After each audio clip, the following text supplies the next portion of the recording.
Good evening, everyone, and welcome to another Premier Pundits podcast. Tonight's live Q&A is with my good self and Mr. McKenna when he joins. My apologies, my fault, or shall I say the computer's fault. We've had a 15-minute Microsoft update which has delayed proceedings, but here I am. And here is I am as well. My co-host, my esteemed co-host, Mr. McKenna. How the devil are you, my friend? I'm good.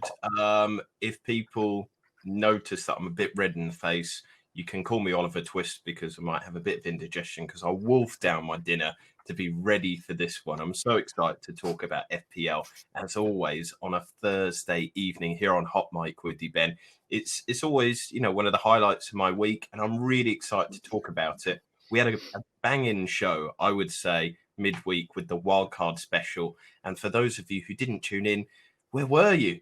Ben pulled his wildcard live on air. It was frantic scenes, good stuff. And hopefully he's in good stead for game week 9, which is what we're going to be talking about today. But as always, we have to start off because that's your forte, Ben.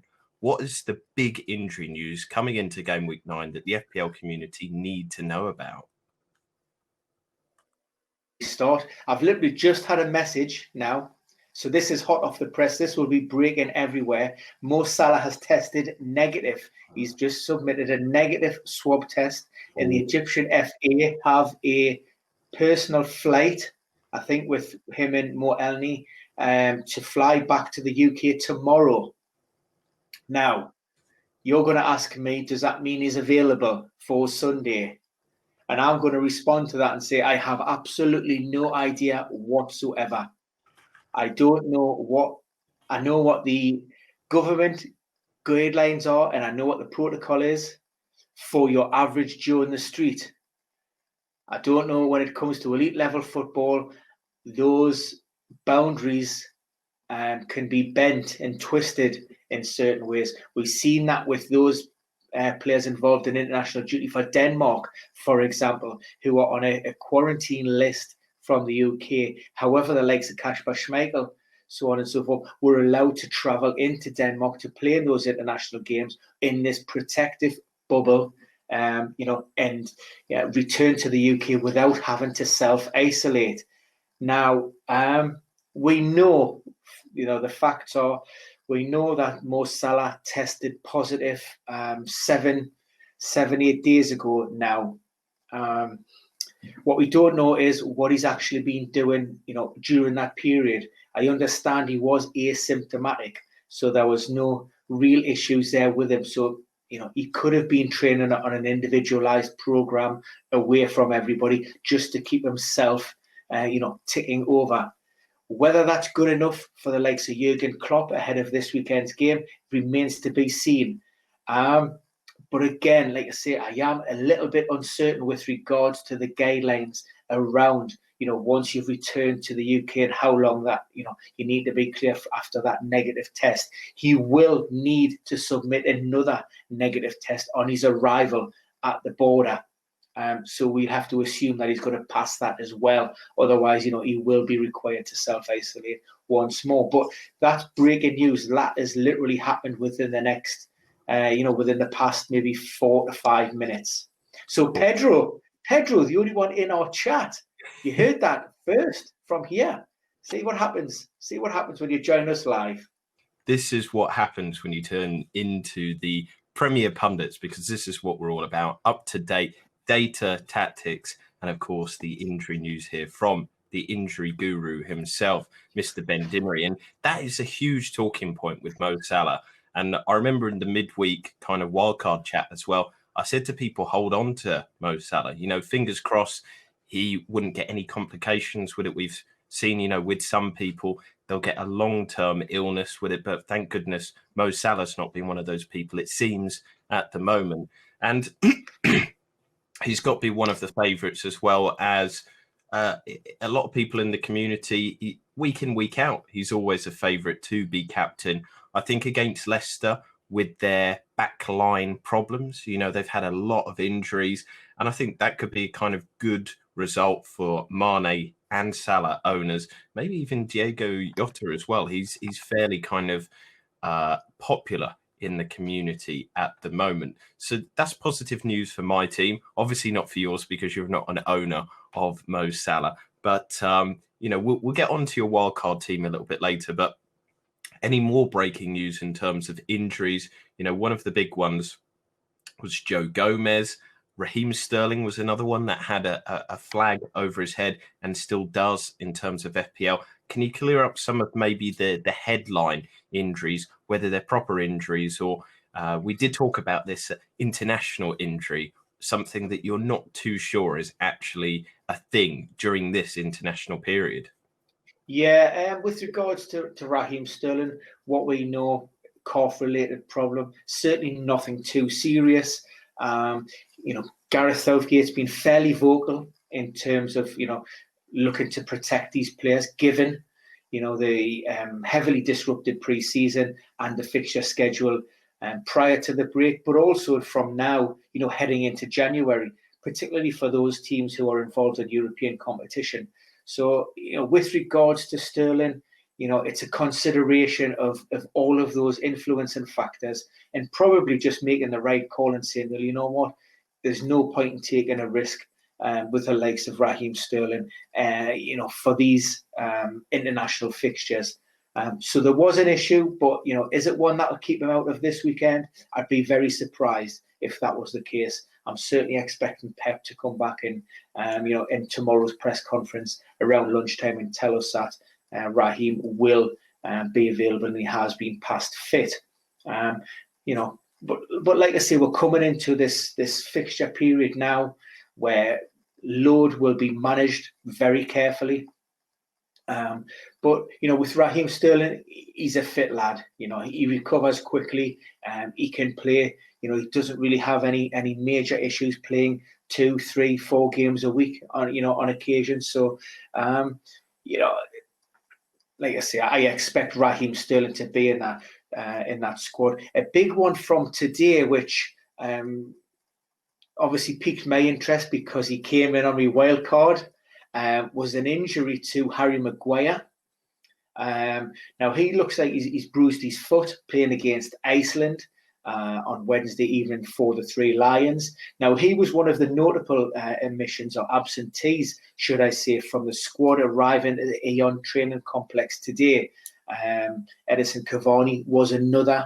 However, that could be linked to his travelling back from South America, having played against Brazil. So that may just be a travel issue and a flight issue. We don't know if there's anything going on there. But we did see Alex Telles back for United in training today, which is great news because there had been some confusion with regards to his availability. He obviously, he's been sidelined for United due to a positive COVID test. He did train with the squad ahead of game week 8. But, with Luke Shaw in there, Ollie decided to give Telles just a little bit more time on the training pitches. He came away with the Brazil national team and he literally got a few seconds for them in their first game, which was last Saturday. And then they travelled to Uruguay on the Sunday night and he tested positive at the border there, which, we don't know if that was, you do get false positives. We're not really sure if it was linked to his, having the virus prior to that and whether there was some indicators getting picked up. However, he must have submitted a second swab, which returned negative, and he was included in the Brazil squad against Uruguay late Tuesday night, early hours of Wednesday morning. And he's flown back and he's working. And he's fine, so he will be available, which, given the fact that Luke Shaw is out for the remainder of the month, is good news for Ollie and United supporters. Yeah, so does that make you a little bit worried for Maguire then? Is that going to go to the wire for you in terms of his ownership? We've got Eric. We know that Eric Bailly is out. We also know that Victor Lindelof is struggling with an ongoing back problem. Now, this has been going on now for maybe 3 to 4 weeks. He's had an issue in and around European competition, which is why Ollie, hasn't been involved in him, or he's been playing minimal minutes. Now, for me, given the fact that it looks to be impact, yes, it'll be painful. Hopefully, that there's not any danger of maybe any bone damage or anything like that. It could be something that you could play with, with a little, maybe an injection, play through the pain. And given the fact that, United are struggling defensively for numbers, then as captain, it wouldn't surprise me if Harry Maguire was prepared to put everything on the line, and go out there and make himself available, which, to be honest, I fully expect to happen. I mean, they do have options with regards to Alex Twanzebe, who is back and fit, but, he was great against Paris Saint-Germain. I'm not saying it's easy to do against the quality of opposition, but when there's no pressure on you and you're coming back and you're full of that youthful exuberance, off a long-term injury, the adrenaline's pumping, that gets you through the game. But, when you're talking about the humdrum of a week in and week out Premier League programme, that's a different kettle of fish. And, Ollie will be very keen. And also Harry will. That decision will be player-led. Harry will be at the forefront of any decisions with regards to that. You'll have a chat with the medical team, and like I say, if it's just a case of pain management, Harry, it's going to hurt, but ultimately you're not really going to do yourself any more damage, then I would fully expect him to put himself forward and make himself available for the match. Well, that's a positive then for some people that might be moving towards Manchester United assets. And I suppose that segues into one of the first things that I wanted to raise is the question of, is it time to go bigger at the back? Because we've seen over the last few game weeks, there's been like an upsurge in clean sheets, less goals, more boring games in many aspects. So it seems to be time that maybe investing a little bit more at the back is a positive thing to do, but it's getting right the assets. Now, one of the ones that we talked about on the wild card was João Cancelo, but also Ruben Dias. And as well, one of them that you brought in was Harry Maguire. And I think that there's potential with the fixture switch for Manchester United, coupled with their improvements in data and playing on the pitch, that these could be some good assets to bring in. Is there any teams that you want to highlight, though, Ben, in terms of maybe bigger at the back? Because obviously I think Chilwell is a dusted discussion, but any other players or teams that you think could be a good investment over the next few game weeks?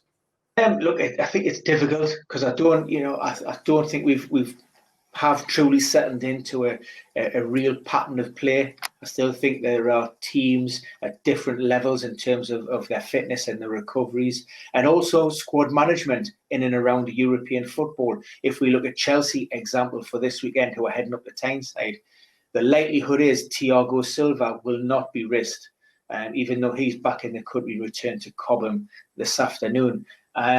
So then that begs the question, who does Frank Lampard bring in?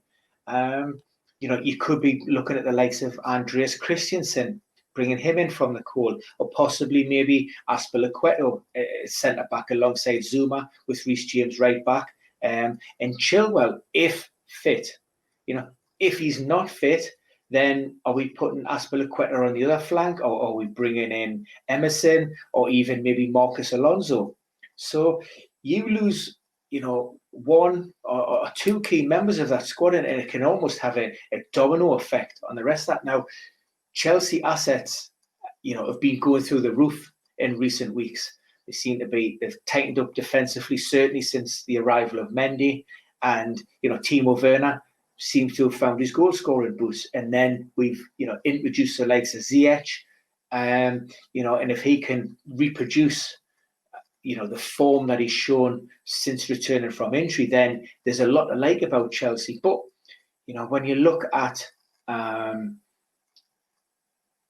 who they can, Havertz is training again, but he's been working individually for the last maybe 10 or so days. So the chances are he won't be involved. Christian Pulisic has been ruled out already, and understand it could be maybe another 7, potentially 14 days before he's back in. So then, is Frank looking at changing things up? He was talking about Mason Mount today, and how he's not really concerned about his load management, and he feels that he can cope, both domestically, European and internationally without any major issues. But then you're bringing into question: is it Jorginho? Is it Kovacic? We've seen Kante, who's had his own problems. Does Tammy Abraham start? There's a lot going on there. So I would just be a little bit wary of Chelsea maybe heading in this period. Like I say, I'm fairly hopeful that Chilwell will recover. He hadn't returned to Cobham at the time of Thursday's press conference, but the fact that he remained with England, for their game with Iceland, suggests that certainly he was improving and it wasn't a major issue. Elsewhere, in terms of if you were to look at the fixture difficulty, there's a question to be asked at Crystal Palace. I think they've got they had a great result last time out. Fantastic result against Leeds. Not a side you normally associate with goals. They scored 4. Eze was on fire. Now he picked up a slight knock with the under-21s, but Edie Boothroyd has played that down, and essentially what he said was, well, look, if it was a cup final tomorrow, he would play, but we're qualified for the European Championships, so there's no need to take any risks. We'll send him back. We'll let him get a little bit of treatment. Roy Hodgson was a little bit coy on his availability, but Palace don't play until Monday night. So those additional recovery days will certainly help, and I would expect him to be included in the squad. We've got PVA who's returned, and we know what he brings as an offensive attacking fullback.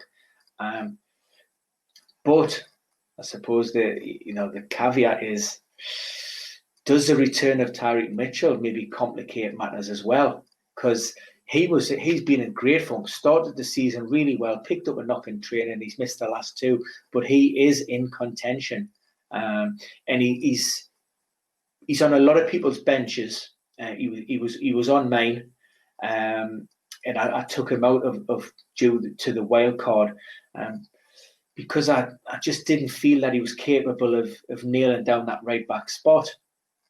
Left back spot, but he did come on as a substitute and play on the opposite flank, which was interesting. So PV and Mitchell were both playing in the same game, so that may be something to watch out for. But I do have, I've got a little bit of a warm, tingly feeling about Palace at the minute, just based on the fixtures, and of course City. I've doubled up in the City backline with 2 of the players. Cancelo, I'm not so confident in terms of getting those minutes. I think it's nailed with Walker and Ruben Dias. Benjamin Mendy coming back into the fold again. Maybe he's muddies the water a little bit. But, I went with the data and I went with your advice on that one, and quite happily to sort of ride that one with Cancelo. Because I think with the City backline, what you're going to get is you either start or you don't. It's not like he's going to be coming off the bench and maybe, getting a 5 or 10 minute run out. I think those substitute, those cameo roles tend to be for the more attacking assets, which City obviously have in abundance. The funny thing for me there was you saying a warm, tingly feeling about Crystal Palace. I was thought you're going to take the topic off somewhere else, maybe a bit more naughty. But in terms of it, I'm always mixed with Crystal Palace. I did give you the data about Wilfried Zaha, and just to remind people about that in terms of the wild card show, there's a lot to like. Obviously he is the talisman of Crystal Palace. They look up to him, but the raw data is good as well. 5th best XA for the season with all midfielders. 55 minutes per chance created, which is pretty sensational stuff. 13 chance created in total. But what I thought really stood out for me was the third best XG amongst all midfielders, second best XGI in all midfielders. You know, this is pretty good stuff. And that was in, I'd say, a mixed run of fixtures towards the start of the season for Crystal Palace. Now they've got the third best run in terms of fixture difficulty rating, and should be some positive kind of results over the next few. We've seen how many goals there has been this season, so Zaha might be in and around there. But Crystal Palace, we know historically have done well at the back.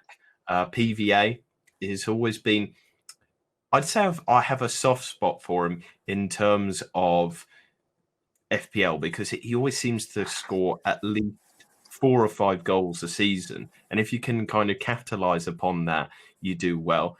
Obviously, there's a negative side of which Tyneside team he did wear the shirt for in history, but we won't hold that against him because, you know, he was just plying his trade and everything. Well, that would be. I need to correct you there, by the way, because I cannot be having the same thing. We are side. They're nothing. They're nothing to do with us, by the way. Nothing.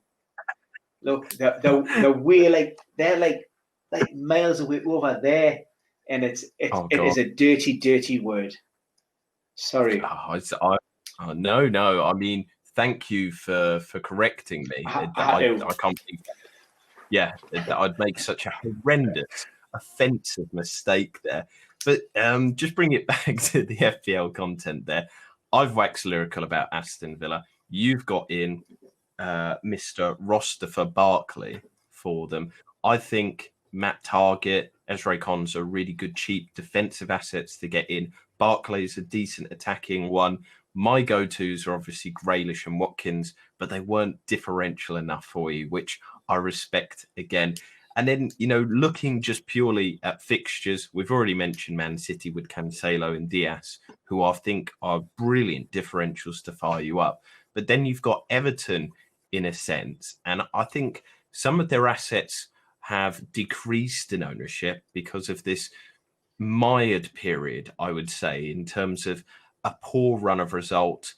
But I think that was due to personnel in terms of the lack of Digne, Richarlison, you know, 2 players that are so important to that side. Rodriguez has had time to kind of get full fitness, looking more sharp over this international break. And when he goes into this game against Fulham, I'm excited for that as a Calvert-Lewin owner. And after that, Leeds, a leaky defence there. Those are 2 games that they can really kind of get a psychological boost from, you know, because they come into this international break probably a little bit negative. Things haven't gone their way, but they're one of the best teams this season in terms of attack.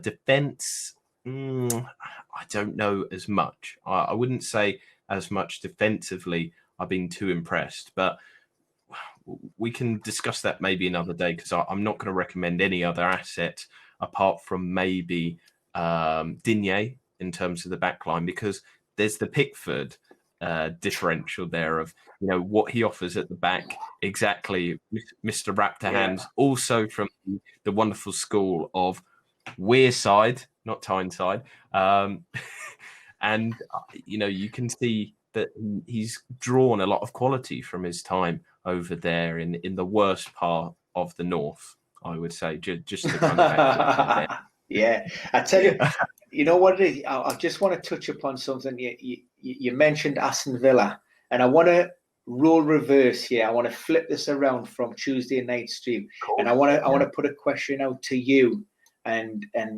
any of our live listeners.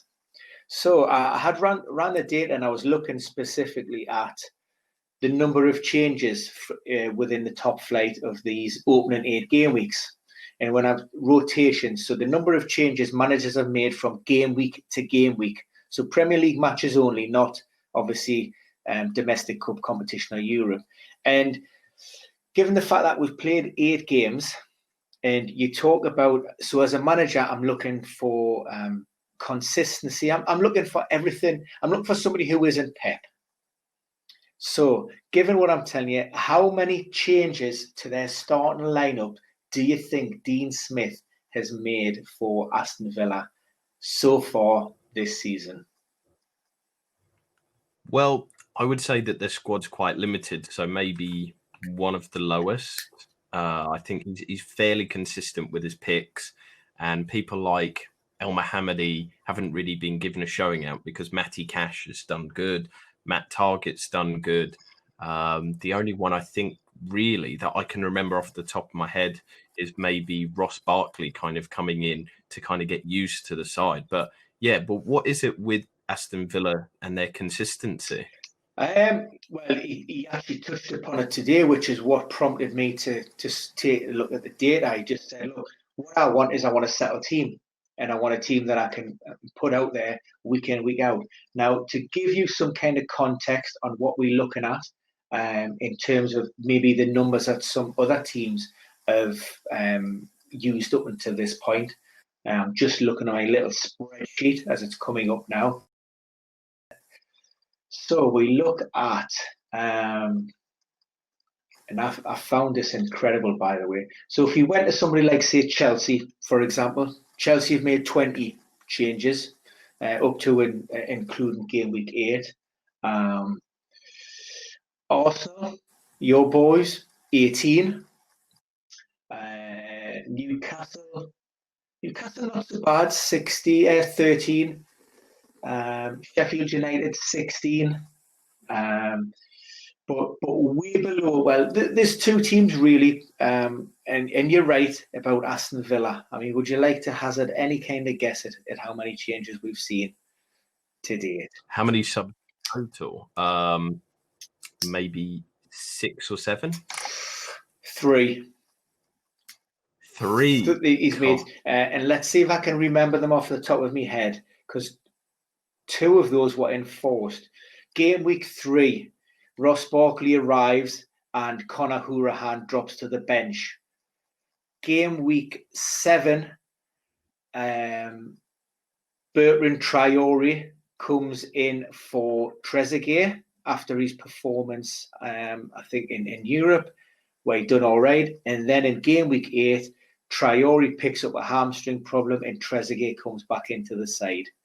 That is it.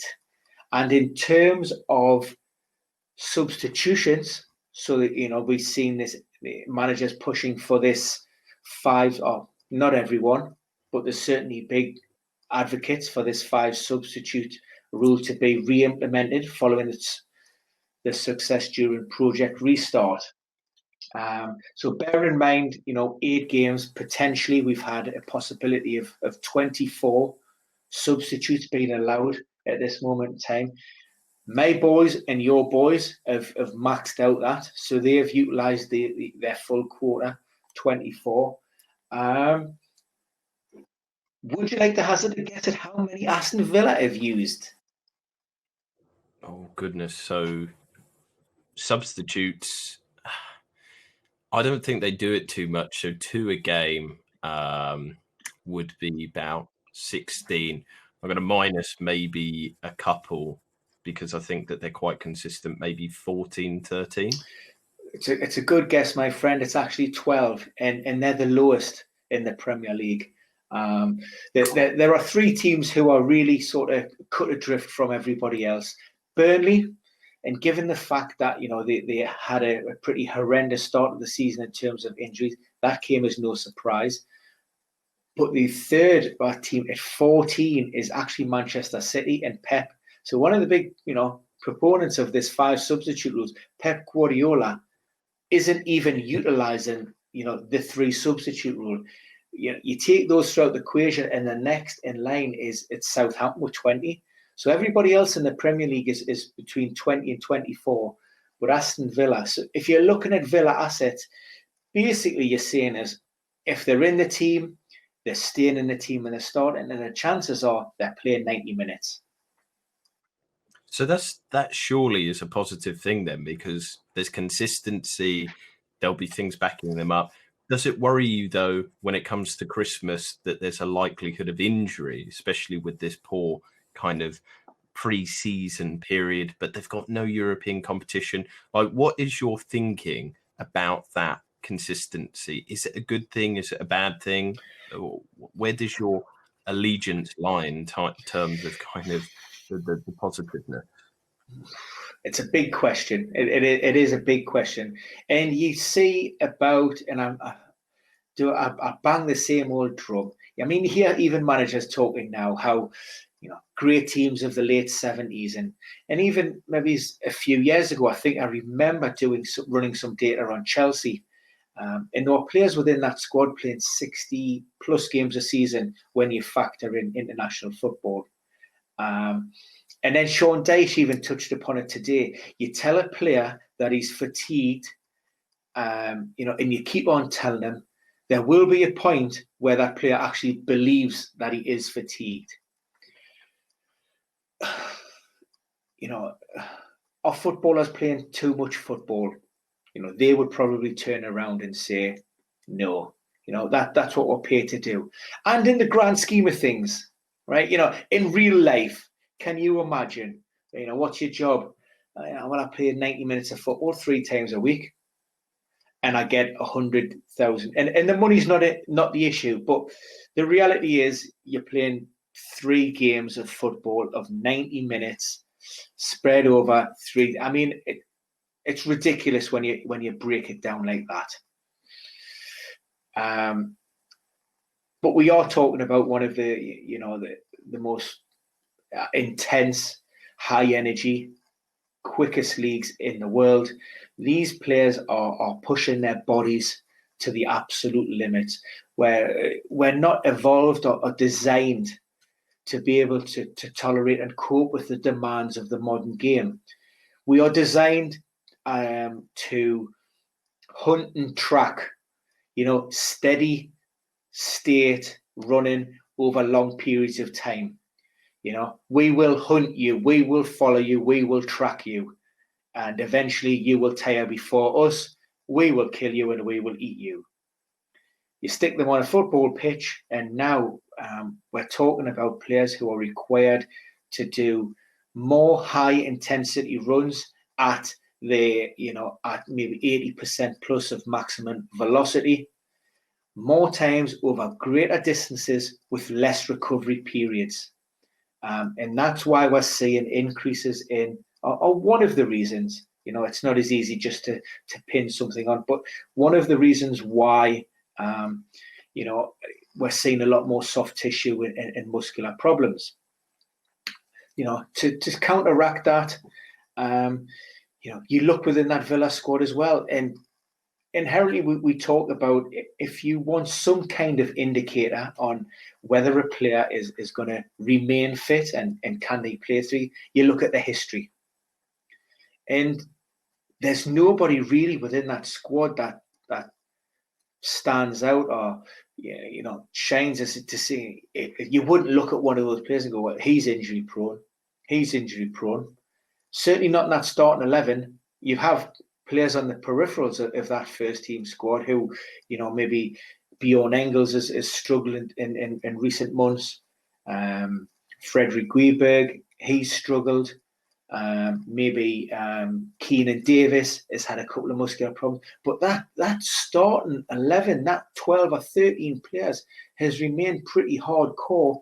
And, it doesn't seem that they're coping with the demands of the game. And, they're tolerating it. It's almost like Wolves. Wolves have been able to produce that level of performance consistently and adapt to the situation without any problem whatsoever since stepping up from the Championship.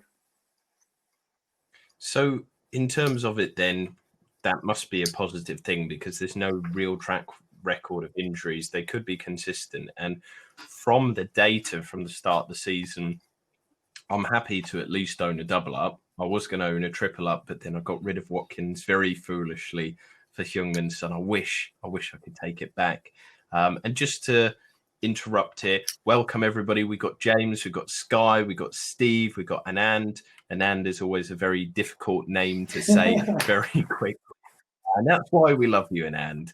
James has actually asked one question from me today on Wilson's fitness. Now, he's somebody that you've got out of your wildcard team at the moment. What's his fitness troubles, and how long are we going to be looking at if he is out? So we're talking about Callum Wilson and potential, not a potential hamstring problem. He did suffer a hamstring injury down at St. Mary's, and initially those first assessments, indicated that he could be out for between 4 to 6 weeks. However, the injury settled down a little bit, had a scan, and it wasn't as bad as first feared. And he is in with an outside chance of featuring against Chelsea this weekend, which is the great news. However, what I would always say with regards to muscle problems, you've got to err on the side of caution. And this even counts, the official line is, or the unofficial line, but from people who are in the know, say that, a decision will be made on how Callum Wilson performs in training today on Thursday, and then also that final session on Friday. Now, even if he does, and even if Steve Bruce comes out tomorrow morning as part of that press conference and said, look, Callum trained excellent yesterday, he's looking really sharp, we expect him. There's nothing to say that he won't have any kind of reaction overnight. That's always the concern. Coming back into that competitive environment, like I say, therapists, backroom staff, medical teams, they aren't able to conduct the same assessments and carry out the same level of player management as you would in a COVID-free environment. Footballers can be fickle beasts, massage therapy and they have routines, and now they're restricted and limited into what they can do.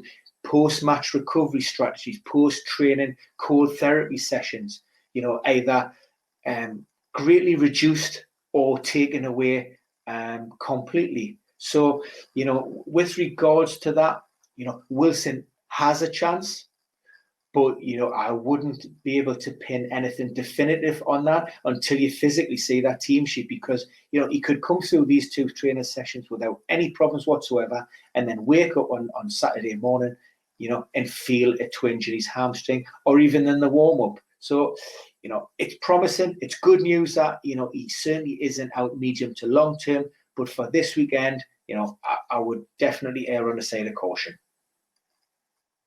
Yeah, I'm not too keen on Callum Wilson just purely because of the team data. But I can see the appeal because he is on penalties. And if Newcastle are going to score, it's going to be through him. I think it's certainly a big improvement with him up front this season instead of Joe Linton, who, I love. I have liked his passage of play before previously, but it just doesn't seem to have worked with him at Newcastle. And Nand has said, love this VOD. Thanks for organising so frequently. We're going to be doing this all season, every Thursday. So make sure to tell your friends and get involved. But one thing that I think is really important to discuss this week, because it might not be too clear in terms of the choice, captaincy choices. We know yours is done, dusted, settled for the whole of the season. And in fact, Rashford, the man that you've got as your set and forget captain for your backing of the school meals, a wonderful kind of altruistic thing there. But for me, I'm obviously choosing my captain each week, and it's a difficult one. I was debating whether to actually get in Rashford this game week to replace Heung-min Son. I think it's going to be kind of fantastic, maybe in the long term because of those fantastic fixtures. He could be a good one to own. But in my head, I wanted that little bit of extra money and actually buy the F word, Fernandes. I know it's an offensive one to you, but in terms of it, there's a lot of good choices this kind of game week. I mean, one of the first ones that you have to start off is Timo Werner versus Newcastle. Now, I'm always emotionally apprehensive to back the early kickoff. Every time it seems that I back an early kickoff captain, doesn't work out for me. And there's obviously the famous meme where Gandhi says, don't back the early kickoff, because Anders Gandhi was obviously a big FPL player back in the OG days. So Werner, for me, if I had him in my team, I'd be apprehensive as well to own him. To captain him this game week because of Newcastle actually having the least big chances conceded over the last 4 game weeks. You know, they've had the most chances conceded, but least big chances. So they're allowing a lot of chances, but they're not high quality ones. So I think this might not be a high scoring affair. It's also at St. James's. You know, previously it's been a bit more solid than other grounds for Newcastle, the Magpies. It's their home ground, but also Chelsea do struggle against Newcastle. I think Newcastle have had 5 wins against them recently.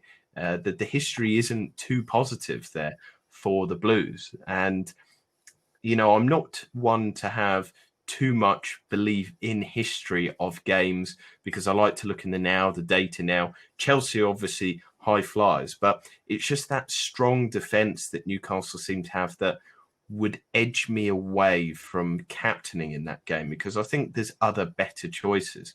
The one that I'm going for at the moment this game week is actually Jack Grealish against Aston Villa against Brighton because you know, we've said it, haven't we, Ben, so many times this season.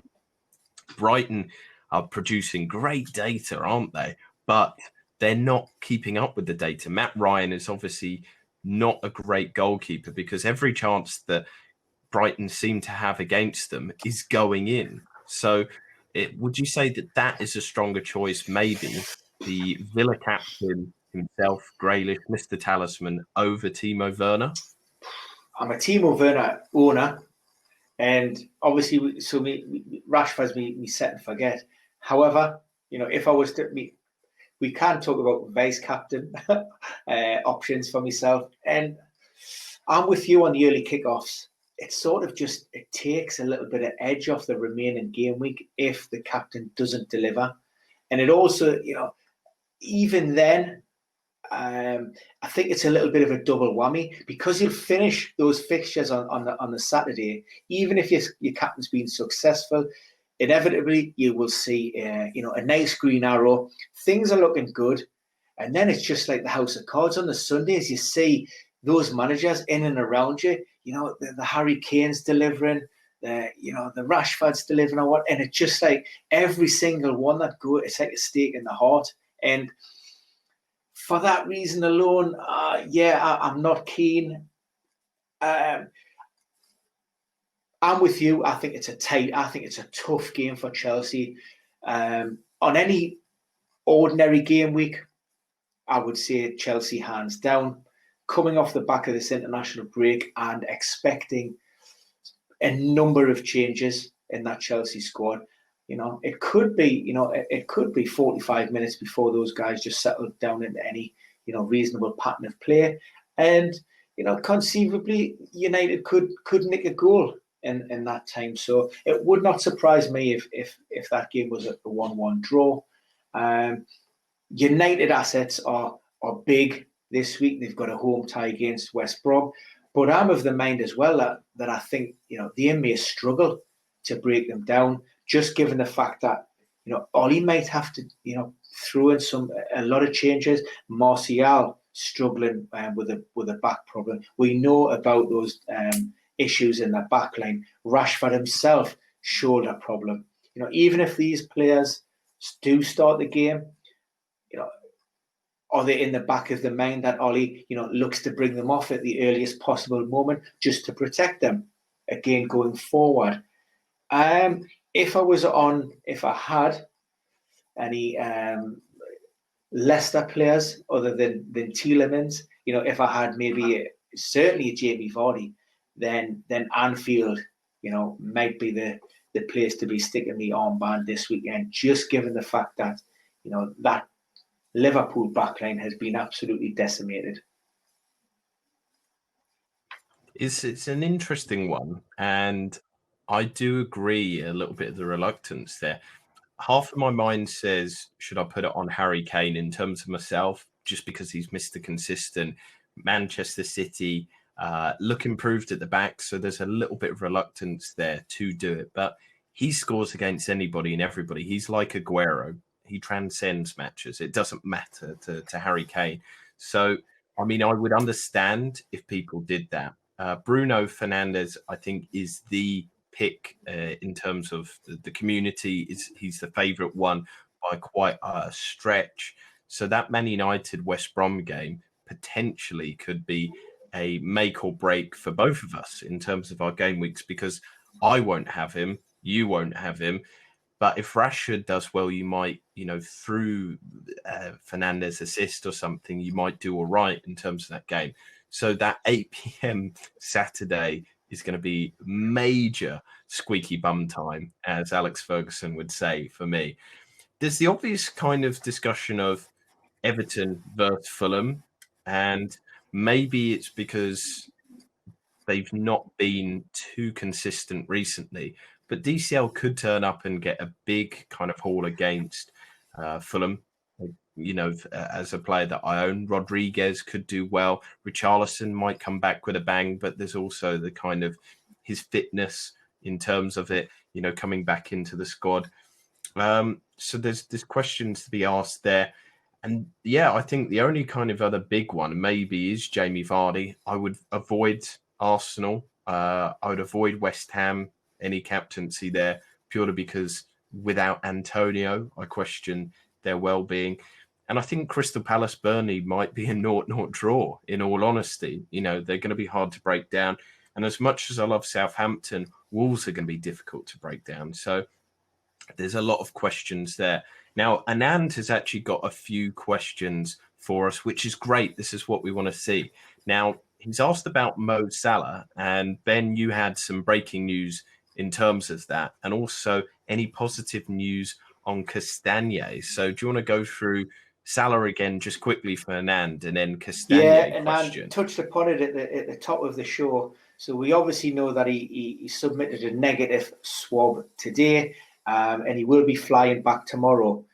Can I answer your question confidently? No, unfortunately, because I'm lost now. I'm lost with regards to, I understand the protocol and the governance for the average Joe in the street, for me and you, for everybody else. Footballers seem to be in this bubble environment where they're exempt and they live by different rules. And that, to me, is what's causing the confusion. I don't understand how these footballers, these elite level sportsmen, COVID doesn't understand that, oh, you're a footballer, so I'll leave you alone. Or, instead of going 14 days, isolation, you just do 10 or you just do 5. I literally don't understand. We touched upon the fact that those playing for the Danish national team, Kasper Schmeichel, were able to travel in and out of the country without any self-isolation, with no quarantine, when no one else can. So there's obviously different, rules which govern these players. Is he eligible? I mean, in theory, he will be swab tested again. If he's negative, then yes, in theory, would Jurgen Klopp risk him, given the fact that he hasn't been training and hasn't done anything for what would be over a week? Given his status within the squad, then yes, So I think if there's any possible chance that Salah can, be available, I think he will be in the squad, and it would not surprise me if he actually started. Yeah. It's a bit like the Maguire situation where you said, Harry Maguire realistically is going to push himself to be in that team. And just on Castagne quickly, returning to the starting 11 of Leicester, that would be a big boost, especially in this game that could be a big one for the Foxes at the Reds Anfield. What is the news on him? Brendan Rodgers, before the break, minor tweak, and his words were actually, he will definitely be back for game week 9. And what we've seen so far, he has been training down at Belvoir, and he was with the group yesterday, along with a number of Leicester players who've recently spent time on the treatment table, Castagne being one of those. So it will come down to the fact that, looking at the predicted 11, I actually put Castagne in for Justin on the right hand side. Went with a back three, almost like a 3-4-2-1 this weekend at Anfield, with Castagna on that right hand side. So that is positive news there for Anand if they've got Castagna in their team. Now, captaincy choices we've gone through. So I think I just wanted to remind people some of the differential options that we went through. But also do please listen. I think one of the big ones that you liked but you didn't get in, so we haven't covered him so far today, was Cresswell, because I liked his data, but also on dead ball situations. We've gone through kind of Mr. Roster for Barkley and Zaha because they're in your team. Ziyech, although I think he's fastly becoming not differential because he is now more than 13% owned. And the other two that I went through were Watkins and Adams in terms of players up front there. But do please check out that episode. And I think one of the final things that I wanted to bring up before our actual transfer discussions and then finishing up the show was maybe the talk of the T word, maybe this fixture change and also consistency at the back might facilitate a change in what we're seeing as the template. You know, I think this fixture swing, especially for Manchester United, and I think for Everton and City as well, is going to be, a lot of people are going to be talking about owning at least X number of players from these three teams. I think Everton, City, and potentially Man United, if they can find a bit more form. But definitely Everton and City, from what we've seen in terms of their consistency so far this season, I think a lot of people are going to be looking at them. Whereas Manchester United, hugely big differential pick for you. I sound like a bit like Trump there, hugely big. But in terms of it, very bigly, as Trump would say, Harry Maguire has a chance to get you some big points there, Ben, because he also has the ability to score. And I'm excited to actually see if it pays off for you. And I think that the template is going to be maybe 4 at the back, maybe a couple of premiums, just because clean sheets seem to be more assured. And I think the midfield will probably stay like the 4 or maybe 5. And then you'll have 1 or 2, but not premium strikers, or maybe 1 premium striker, maybe the Werner or Kane choice. But apart from that, I think people are going to spread money maybe a bit less from their forward players, because I think a lot of midfielders and forwards were owned because people thought, oh my God, there's going to be a gluttony of goals this season. And of course there was in game weeks 1 to 3, 99 goals.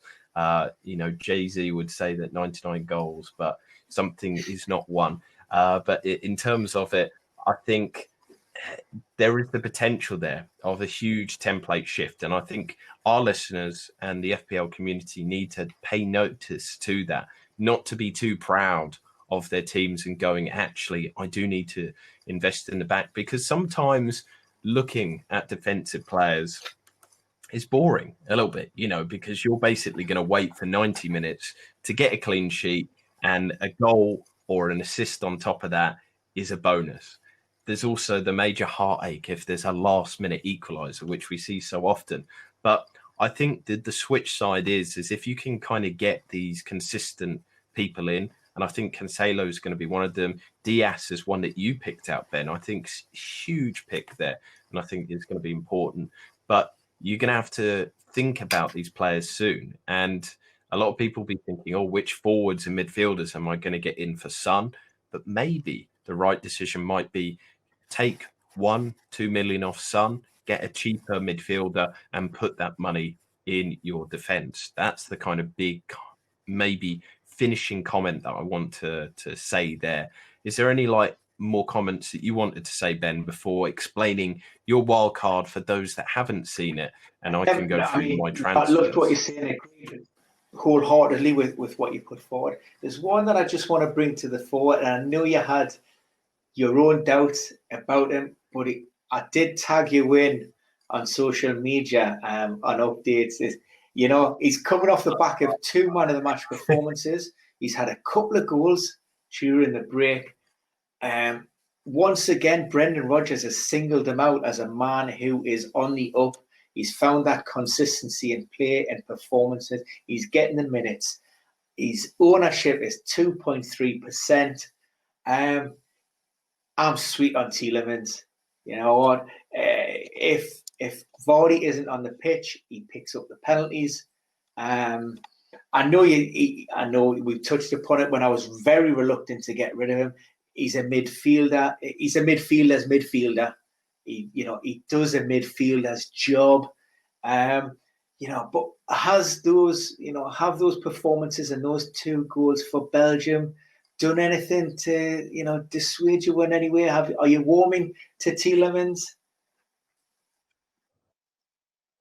I mean, I'm not a big kind of person that is swayed by individual matches at all. I think, there might be a good run there. I look at them as well. So the last 2 games that he scored in were obviously against England, and I've made it clear before that I'm not a big fan of the way that Southgate plays. And then Denmark, who, can you name any kind of big Denmark players outside of Christian Eriksen or Schmeichel?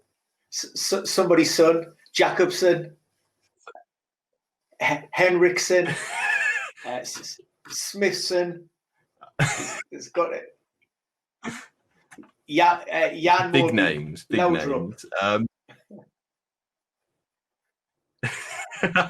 Does Laudrup play for them? Is that how few players they've got that Michael Laudrup has to still play for them? In terms of it, in all seriousness, I think that maybe I harbour a bit of anger towards Denmark as well, because they sunk Ireland in terms of the Euros. So, but looking at all his matches so far this season, Tielemans has had, let's have a look, 4 shots inside the box. Now, 2 of those, I think 2 of them are penalties. Am I correct there? He's obviously got 3 goals, but he doesn't take a lot of shots. His XGI is 3, but that is inflated because obviously 2 penalties once again. His XG is 2 because of 2 penalties. So if you took the non-penalty XG out, it would be about 0.39 XG, which wouldn't raise any eyebrows. Pundits has done better than that. Matthias Pereira has done better than that. Even Trezeguet of Aston Villa has done better than that.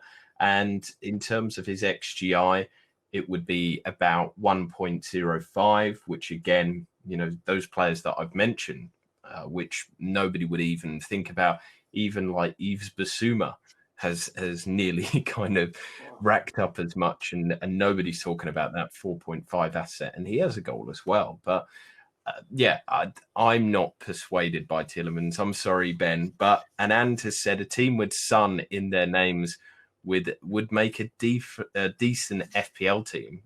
If we had a whole team of Sons, they'd either do well or really badly each game week, because you'd need Son to go week in, week out. So I don't know. I don't want to piss on your parade. I don't want to be a Downy Debbie, whatever they call it, but I'm that's here my just opinion. to shine the light, and in 3 or 4 or 5 game weeks time, when his ownership is up at 25 to 30%, because he's averaging double-digit returns then I'll just take a step back and just go, well, I told you so. Maybe I should make a commitment, like I'll make a video that you can put on your Twitter as an apology if Tielemans, if he gets 3 double-digit hauls in the next 3 game weeks, I will happily say I'm sorry, Ben. I made a.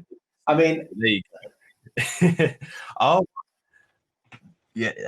Just to interrupt there, Anand has said Son, Richarlison, Robertson, and Maddison. I forgot about that. That is a really good point. There are some good Son assets, but so maybe that's a fun one there, Ben. We obviously had the fun of the wild card, so you're going to be on tender hooks now, kind of looking and hoping that Tielemans does well, so that I can do an apology for you on social media. It's a bit like FIFA back in the day. If you lost by 5 or more goals, you had to write. It's got to be a forfeit. I would absolutely love it. I tell you what, if just Tielemans got a nice double-digit return from Anfield, just to get that, the little sphincter twitching.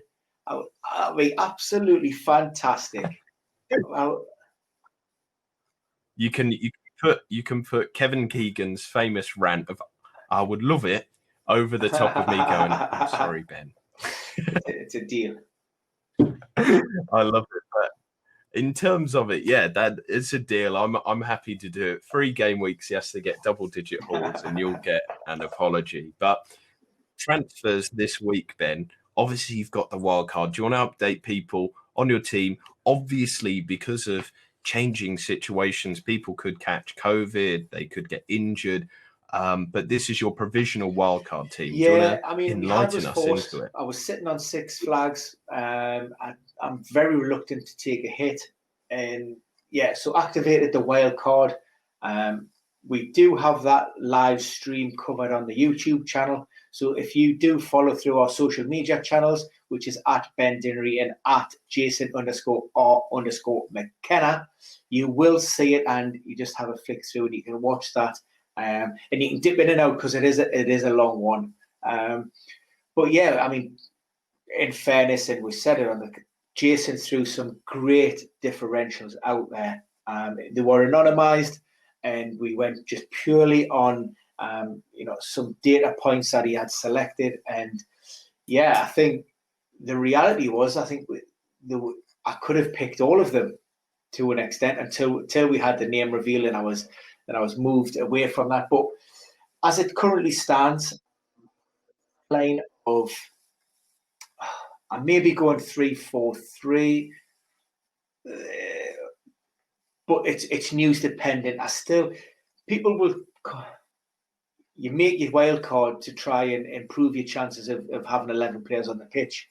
I am still sitting on about 4 flags as it stands, but I'm fairly confident at least some of those will drop out.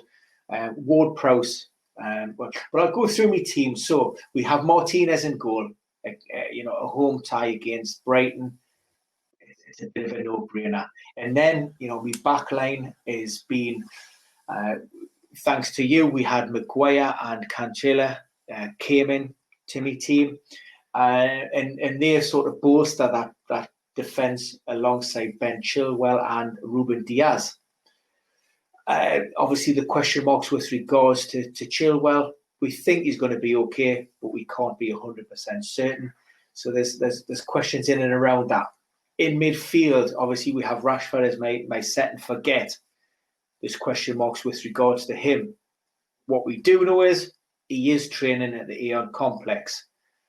What we don't know is, what those sessions actually look like, whether they're being tailored on an individual program, whether he's just taking aspects of group work. We don't know. Hopefully, Ollie will shed some light. Ross Barkley was the big surprise for me. Somebody who I would never ever have considered, purely based, that emotional link to the player that I just dislike, really, for no reason other than I didn't really like him at Everton. He'd never really done anything at Chelsea for me, and hearing his numbers and what he's producing down at Aston Villa blew me away.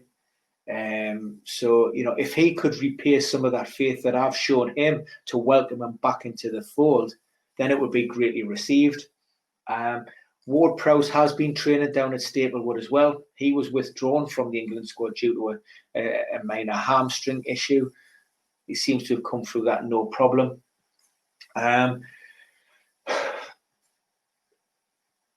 The attack. Now this depends.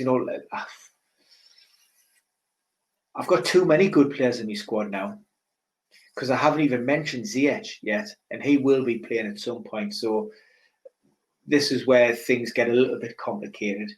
But I think it's important to have a strong bench in the present climate. But as it stands in attack, I've got Timo Werner. I think if Frank Lampard had a fully fit squad, I'd be more concerned. But for me, given his form and the minutes he's been played, he looks nailed for a start. Like I say, with Christian Pulisic out, then I'd like to see, I'd like to think that he's probably one of the first names on the team sheet.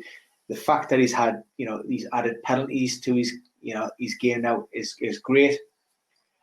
Shea Adams was one who, again, I wasn't really sold on. I'm a big fan of Danny Ings. Shea Adams give me the opportunity to bring in the likes of, to upgrade those defensive assets, while giving me my Southampton fix, because I do like them. And for all of the talk and chatter about getting rid of Tottenham assets, the Heung-min Songs and the Harry Kanes of this world, I'm a Kane owner. I have been since game week 1, and for the life of me, I don't understand why anybody would. Yes, they've went off the boil ever so slightly, but Harry Kane is still delivering and will continue to deliver whether Tottenham are playing well or not.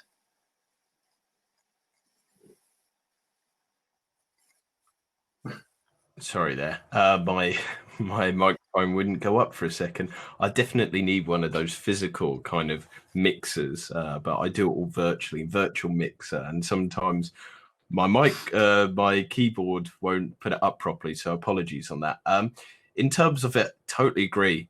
Kane transcends fixtures, so I wouldn't get rid of him. Son, I'm more considering because he's what I call a baconish player. He's streaky. He's a very streaky baconish player. He goes in and out of form, and kind of you do well owning him at the times that obviously he does well and jumping off him right when he turns off the ball. At the moment, the Tottenham team data is not looking brilliant kind of going forward, especially since the last international game week, and they've got difficult fixtures. So Son is definitely one on the chopping block for me, but I don't think I'll actually do a transfer this week. I've got 11 players that will play, even with, Salah red flagged because of this news as well. It just kind of cements my opinion that I don't necessarily need to do anything. Sterling's got a yellow flag, but I've got Justin on my bench, who is a player that will start for Leicester. Might not be the best result for him against Liverpool, but he'll still get appearance points, and that's what you just need to come off your bench sometimes. The rest of the team, I don't really need to change anything. As said, Kane fixture, no matter what. The only weak one is Heung-min Son, whereas the others, McCarthy, Walker-Peters, Southampton are looking good and a good fixture against Wolves. And I like their long-term fixtures as well. I think they're fine. Aston Villa, Matt Targett, great. West Ham with Masuaku producing really good numbers. And DS as well at the back. I think a solid pick that you suggested, Ben. I have to give, the kudos to you for that.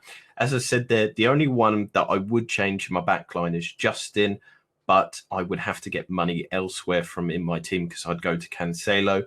So maybe next week, if I save a transfer, I can do Son and Justin to maybe, Son to some midfielder, maybe Ziyech, and then I can easily get Cancelo in to my back line. But Grealish, Salah, Sterling, Kane, and Calvert-Lewin are all great owns with good fixtures in the medium and long term. I don't really need to do anything, and I feel kind of happy about that. I feel when you don't have a lot to do with your team and it doesn't plague your mind too much, that's a really good place to be in terms of your fantasy team. Yes, I might not own Fernandes, but then I've got the potential with Sterling. But even if Sterling does badly, I can move easily to these assets. He's such a good placeholder in terms of my team. He can either do really well with some good fixtures coming up. I'd say Burnley and Fulham are the big tests for me. If not, I could get in a Fernandes, Rashford, any other players around that placement. So I'm happy at the moment, Ben, and I don't think I'll be doing any transfers at all.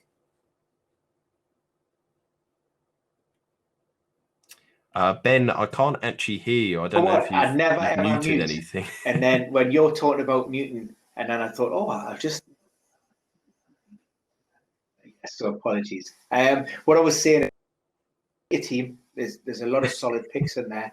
And, you know, the rationale behind it. And like you say, to go into a game week where you just feel, well, you know what, it was like me for those first 5-6 weeks of the season. I was quite happy. I think I even burned a transfer of some game weeks because, you know, I was fairly happy with that. You know, those, 14 players that you had within the squad.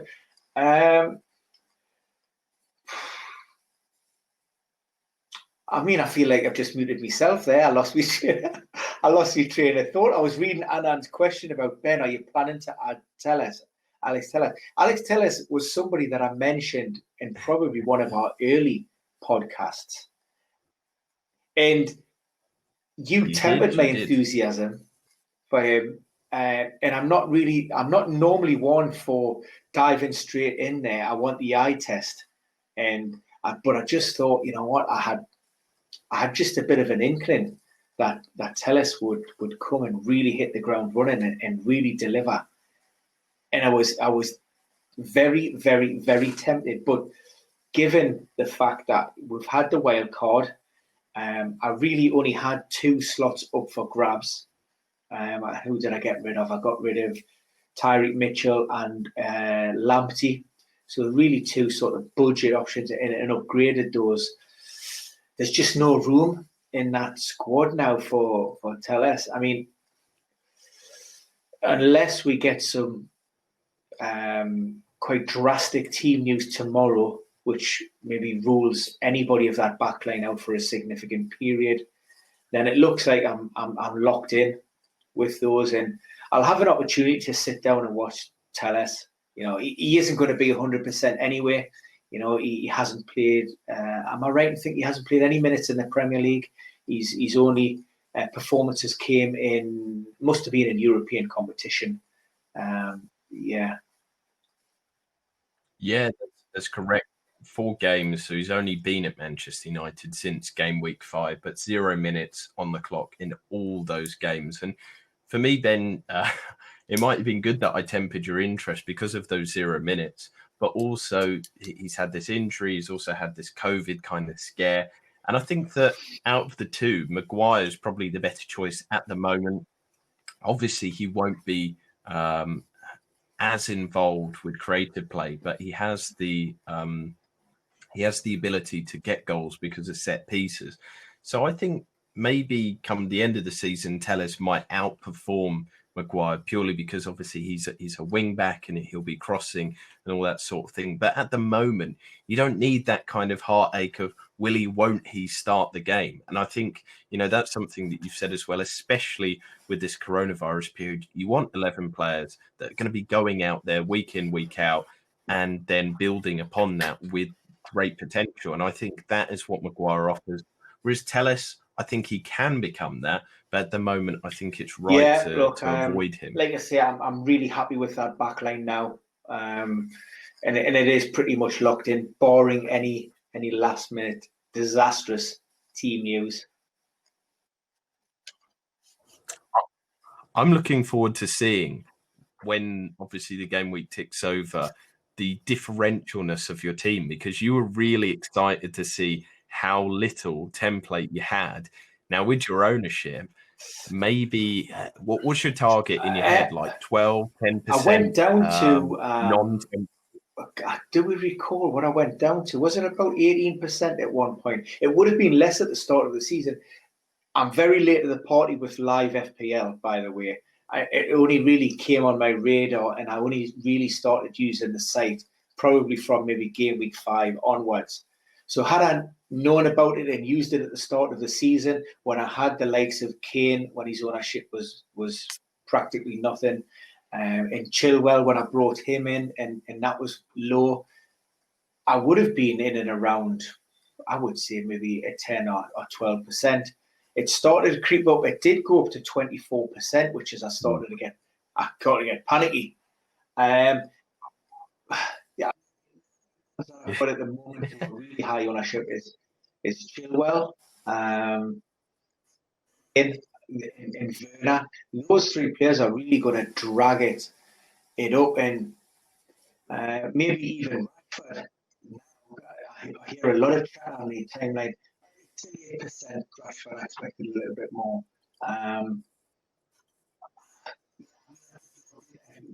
FPL website just to see if they had me new team there, but they haven't. They've got the old one, the old version. So it's heartbreaking. I was desperate to know mine as well, just to see, because I've got some fairly non-template players. Obviously, huge ones in there that are really template: Son, Kane, Calvert-Lewin, Salah, Grealish. But then the likes of Sterling, Diaz, Masuaku, Target, and a little bit Walker Peters as well. They're all owned by less than 12% of the game. They're not really kind of template players at all. Which fills me with joy because I like being a little bit differential, but not too much. I'm not like you. I like to live a little bit on the edge, but I'm a bit more tempered with my interests as well. But I think we've got a good kind of build up there to game week 9. We covered a lot of the big topics there, and I hope that you've helped you. And please, we've mentioned it a few times. Do check out that wildcard show because there's a lot in there about the data and also the methodology that goes into mine and your thinking, Ben, into these picks. So I hope that you've enjoyed the most up-to-date injury news, especially that sensational Salah one. That's going to have a lot of the community salivating over whether Salah will be, starting on Saturday. But in terms of it, I'm going to say goodbye from me because it's been a pleasure as always, Ben. But I'm sure, you got always busy. The last ahead 2 of weeks, you. I mean, like I say, we talk about an international break. It literally just been an international for me. There's been no break whatsoever. Well, you are Mr. International. You go global Yeah, because you were Monday talking night in America I last had the week, weren't privilege to you? be invited on a Sirius XFM, which is a big concern out there in the US on stateside. A couple of former players, Tony Miola, goalkeeper for the US men's national team, and a former MLS player, and they were prodding and poking me on the rise of injuries within the Premier League this season, and maybe talking about some of the reasons as to why that may have been the case. So yeah, really enjoyed that, and even today I think we've got something going live on Norwegian television, and we had something else going out on Sky. So it's really exciting. I had been chatting with another guy in California. And we talk about, he was saying, the weather out here is up, the sun's beating down, and here was me stuck in Gateshead. It's absolutely like brass monkeys. So a little bit surreal, but from a work perspective, really good. I'm getting involved, and you may or may not have seen a new fantasy game or a new take on a fantasy game called Fantasy 5. This is a new platform just come along. It's absolutely free, 100% no commitment, no nothing. It's almost a points predictor game. So what happens? They pick 5 fixtures, and you essentially pick one player from each of those fixtures, and they predict a price point for that player in a particular game week. And if you predict, that their points total surpasses the predictive points tally across the board, you win £10,000. Simple as that. You pick 5 players to beat their score, and you get 10 grand. So that's free. So check that out. Wow. Because it's a fairly simple. We talk about an easy format. Looks slick. 30 seconds. I just went. We talk about fantasy football all day, every day. So we know it. And one of the first ones, I'm sure, if I recall, Jamie Vardy is at 6.5 points. I was like, I'll be having some of that because, Jamie Vardy is one of those players that we've tipped to do very well against, what would be a very inexperienced Liverpool backline. So I know Jamie Vardy was definitely one of mine. And I think I even went with Bruno Fernandes in the West Brom, and he was priced up, predicted at 10.5 points. So, it's... You can get the link from my on my social media feed. I've actually pinned that tweet. But it's Fantasy 5, and like I say, they don't require anything other than a quick sign up. There's no cash change in hand. You just pick your 5 players, and if you can beat their points, you get yourself 10,000 smackaroonies in your skyrocket just in time for Christmas. Oof. And I wonder what you'd buy with that, Ben, but that might be a discussion for time. I think we'll wrap it up here tonight because it's going to be a fun weekend ahead of us. And just to remind everybody that we'll be doing are we going to be doing a commentary actually this weekend, Ben? We will be covering so we normally games live. do a Monday night roundup. We'll do the commentary and then the Monday night roundup. So this week's live game is, I'll do a little drum roll with anticipation. Wolves again. Wolves in Southampton.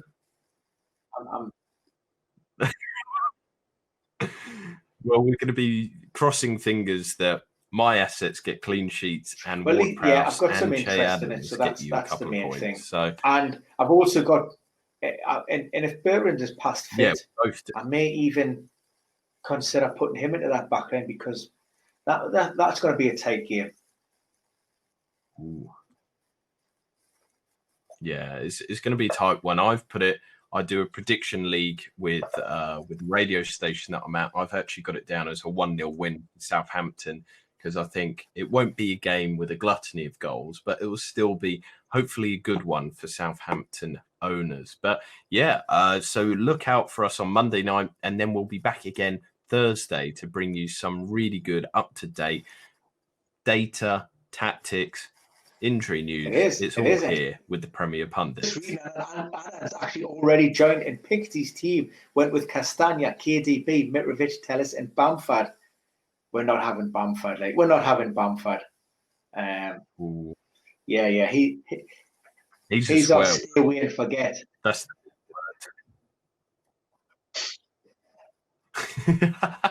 Listen, guys, it's been absolutely great. Loads of chat in the box, which we love. Engagement. So good luck and hopefully green arrows for everybody, unless you're in my mini league, of course, and in which case I hope you bomb. But for now, that's it. So it's a good night from me.